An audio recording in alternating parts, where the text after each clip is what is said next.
Good morning, dear students. How are you? I hope all of you are fit and fine. Today, in this video lecture, we are going to start discussing a poem, and the name of the poem is After the Storm, written by William Wordsworth. Poem क्या name है उसका? After the storm, written by William Wordsworth. William Wordsworth is a nature poet. वो nature के poet हैं. Nature के बारे में, प्रकृति के बारे में उन्होंने बहुत सारी पोएम्स लिखी हैं. He loved nature. वो नेचर को बहुत ज्यादा पसंद करते थे. And many of his poems he described the beauty of nature. And in the same way, in this poem, he described the beauty of nature by birds and animals after a stormy night. एक तूफान आता है रात को और उसके अगले दिन जो बर्ड्स होते हैं, जो एनिमल्स होते हैं, वो किस तरह नेचर की ब्यूटी को एंजॉय करते हैं, उसके बारे में ये पोएम है. So let's start reading this poem. There was a roaring in the wind all night. The rain came heavily and fell in floods. But now the sun is rising, calm and bright. The birds are singing in the distant woods. Over his own sweet voice, the stock dove broods. The jay makes answer as the magpie chatters. And all the air is filled with pleasant noise of waters. All things that love the sun are out of doors. The sky rejoices in the morning's birth. The grass is bright with raindrops on the moors. The hare is running races in the mirth. And with her feet she from the plashy earth races amidst that glittering in the sun, runs with her all the way wherever she doth run. So इस poem में जो William Wordsworth है उसने nature को describe किया है, nature की beauty को उसने बताया है. So students, before reading this poem we will discuss its word meaning. First, broods. Broods का क्या मीनिंग होता है? Broods means the bird sits on its eggs to hatch them. जो बर्ड है वो अपने अंडों पे बैठता है सेकने के लिए ताकि उसमें से बच्चे निकले. To hatch them. Waters, different water bodies. कोई भी पानी के जो साधन है जैसे कि river, lakes, streams. Mirth, mirth means joy, खुशी. प्लेशी, प्लेशी मीन्स पूल और puddles of water. Puddles means पोखर और पूल आपको पता ही है, पानी की जहां पर भी पानी इकट्ठा हो जाता है.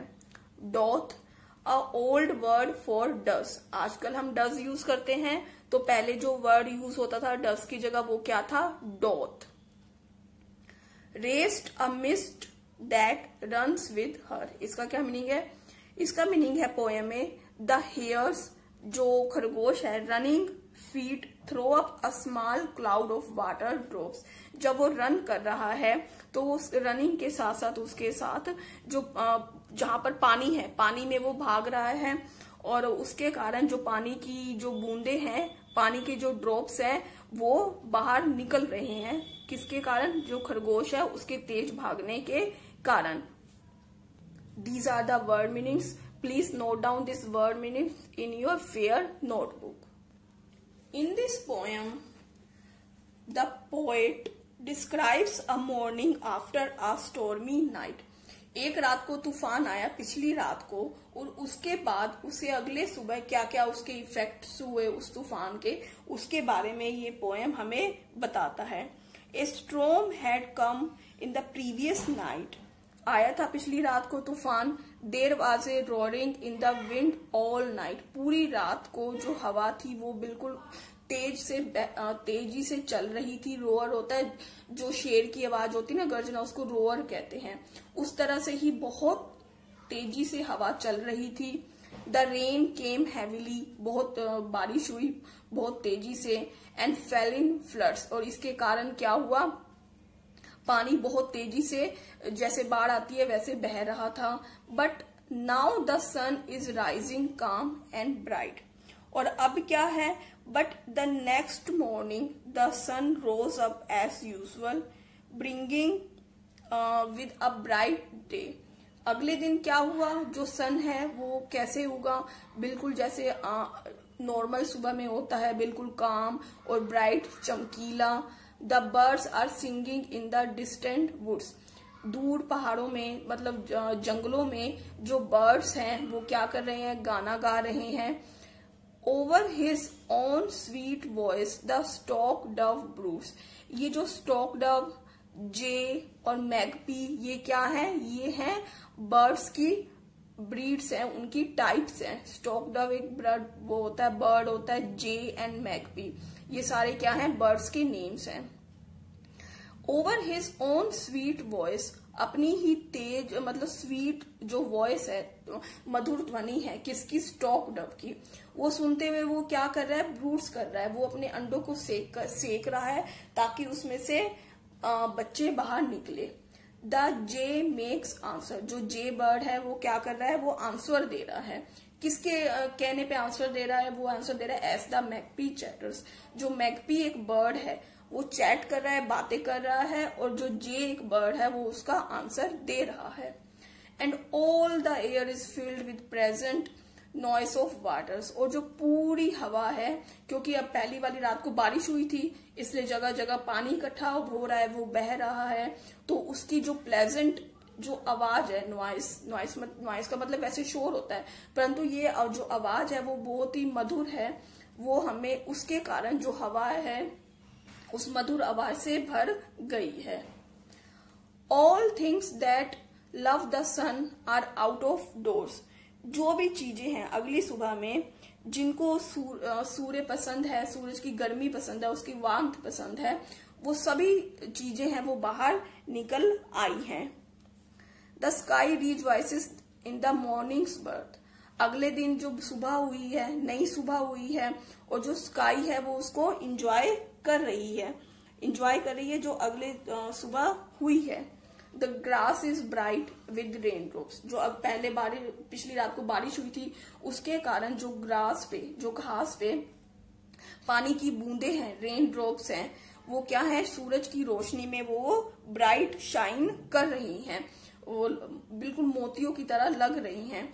ऑन द मूर्स, मूर्स का मतलब होता है वैसे दलदल, जो भी थोड़ा बहुत घास में पानी इकट्ठा हो जाता है उसको कहते हैं moors. The hare is running races in the mirth, जो हेयर है, खरगोश है, you can see hare, he is running in the mirth, in her mirth, वो अपनी खुशी में वो क्या कर रहा है, रनिंग कर रहा है, भाग रहा है।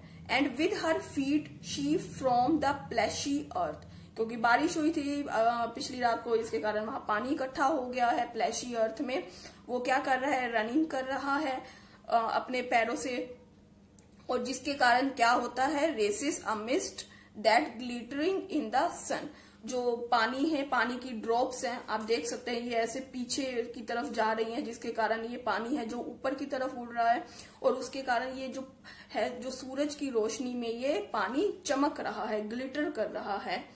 Runs with her all the way, और ये चारों तरफ भाग रहा है, wherever she doth run, और जहां भी वो ये जाता है चारों तरफ ही भाग रहा है खुशी में बहुत ज्यादा, और इसके कारण जो पानी है वो पीछे पीछे, क्योंकि जैसे ही ये भाग रहा है पानी भी पीछे उसकी ड्रॉपलेट्स गिर रही हैं, और उसकी जो ड्रॉपलेट्स हैं वो सूरज की रोशनी में बहुत ज्यादा ग्लिटर कर रही हैं, शाइन कर रही हैं।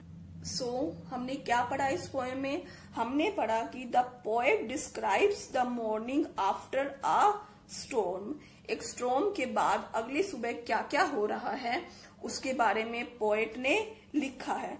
सन शाइनिंग कर रहा है, जो बर्ड्स हैं वो मीठी आवाज में गाने गा रहे हैं, जबकि जो पिछली रात थी उसमें भारी बारिश हुई थी, परंतु अब क्या है, सूरज की रोशनी चारों तरफ फैल गई है, और जो बर्ड्स हैं और जो एनिमल्स हैं वो बाहर निकल आए हैं इस सूरज की रोशनी को एंजॉय करने के लिए। So in this poem, William Wordsworth describes the beauty of nature. Nature की ब्यूटी को उसने डिस्क्राइब्स किया है with the help of animals and birds. So इस पोएम से हमें क्या शिक्षा मिलती है, क्या सीखने को मिलता है हमें इस पोएम से? इस पोएम से हमें ये सीखने को मिलता है कि जैसे लाइक नेचर की तरह, जैसे पिछली रात को बारिश हुई और अगली सुबह सब कुछ ठीक हो गया. Like nature we too can recover from the sadness of difficult times. हम भी कोई मुश्किल समय होता है, नेचर की तरह उस मुश्किल समय से हम निकल सकते हैं. आसानी से, शांति से हम उस मुश्किल समय से निकल सकते हैं. जैसे एक रात को पहले बारिश हुई और अगले सुबह सब कुछ शांत हो गया, उसी तरह हमारे जीवन में भी परेशानियां आती हैं और वो परेशानियां धीरे धीरे चली जाती हैं. इस पोएम से हमें यह सीखने को मिलता है. सो हमने ये पोएम रीड कर ली है. So let's start discussing its question answers. First question is, what does the speaker describe in the first two lines? First two lines में स्पीकर ने पोएम में क्या डिस्क्राइब किया है? वाज इट जस्ट रेन और वाज इट अ स्टॉर्म? क्या ये rain है या फिर तूफान है? What kind of scene is describe in the next two lines? और अगली दो लाइन में क्या सीन डिस्क्राइब किया गया है? विच words help create a contrast? कौन सा वर्ड है जो इससे कंट्रास्ट क्रिएट होता है? विद द पिक्चर के साथ described at the start of the poem. जो पोएम की स्टार्टिंग में जो भी पिक्चर्स दिखाई गई थी, जो भी लाइनें बताई गई हैं, उससे क्या कंट्रास्ट, उसके विपरीत दिखाई देता है उस किसी वर्ड से? The answer is, in the first two lines, पहली टू लाइन्स में the speaker describes the roaring wind and heavy rains that come one night. पहली दो लाइन में उसने क्या बताया है कि हवा बहुत तेजी से चली थी, बहुत हैवी रेन्स हुई थी जो लास्ट नाइट को हुई थी. इट वॉज ए स्टॉर्म, ये स्टॉर्म था. In the next two lines, जो अगली टू लाइन्स है, a beautiful morning after the storm is described. The words, कौन से वर्ड से पता चलता है? The birds are singing sweetly provide a contrast. ये कंट्रास्ट दिखाता है कि पिछली रात को तूफान आए थे और अगले ही सुबह उसके विपरीत जो बर्ड्स है वो गाना गा रहे हैं. Second question is, when the speaker says a bird breeds over his own sweet voice, another birds chatters. जब स्पीकर कहता है कि जो बर्ड है अपनी ही मीठी आवाज में जो अपने एग्स है उसको हैच कर रहा है, उसमें से अंडे निकाल रहा है, और जो दूसरा बर्ड है वो बात कर रहा है, और एक जो थर्ड बर्ड है वो आंसर दे रहा है. It just what he actually hears. क्या ये जो पोएट है उसने वास्तव में सुना है? और does he imagine what those birds like and me? क्या उसने ये कल्पना की है? The speaker perhaps hears the birds chirping. शायद स्पीकर ने बर्ड्स को चर्पिंग बोलते हुए, चहचहाते हुए सुना है. But the joy scene makes him imagine. परंतु ये जो खुशी का सीन है, इसने पोएट को इमेजिन, कल्पना करने के लिए क्या किया? कल्पना करने योग्य बनाया है. That the birds are speaking to another as human beings would do. कि जो बर्ड्स हैं वो ऐसे ही बात कर रहे हैं, रिप्लाई कर रहे हैं जैसे कि ह्यूमन बींग्स करते हैं. Look at the line and all the air. Noise is usually an unpleasant sound, especially if it is loud enough to fill the air. जो नॉइस होती है, शोर होता है, वो स्पेशली अनप्लेजेंट होता है, वो अच्छा नहीं लगता. और ये जो आवाज है वो इतनी ऊंची होती है कि हवा को भर देती है.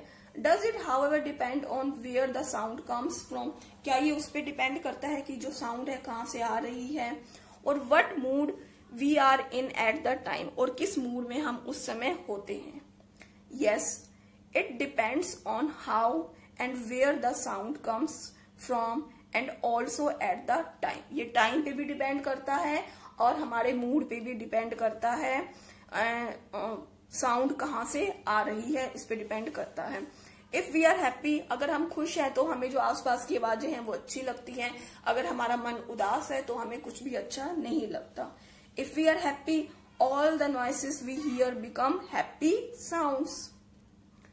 All things that love the sun are out of doors.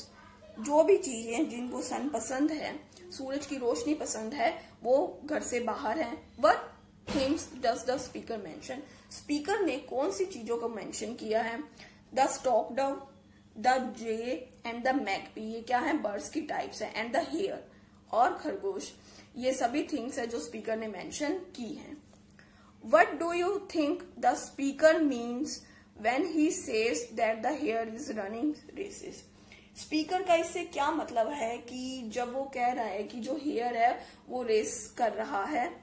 The hare is running races around us so quickly, इतनी तेजी से कर रहा है। With so much joy, वो बहुत खुशी से कर रहा है। That it appears as if she is running races, कि वो ऐसा लग रहा है कि वो रेस कर रहा है। जो हेयर है वो इतनी खुशी से तेज भाग रहा है कि ऐसा लगता है कि वो रेस कर रहा है। That she is running races, कि वो रेस कर रही है। So with this we have discussed its question answers. यहाँ पर हम राइमिंग स्कीम देखेंगे। राइमिंग स्कीम क्या है, जैसे कि क्या राइमिंग स्कीम यहाँ पर दी गई है? नाइट ब्राइट, नाइट ब्राइट, और floods woods, floods woods broods, floods woods broods, ये क्या है? Rhyming scheme. Chatters waters, chatters waters, doors moors, doors moors, mirth earth, sun run, ये क्या है? राइमिंग स्कीम यहाँ पर इस पोएम में। So students, with this we have finished this poem.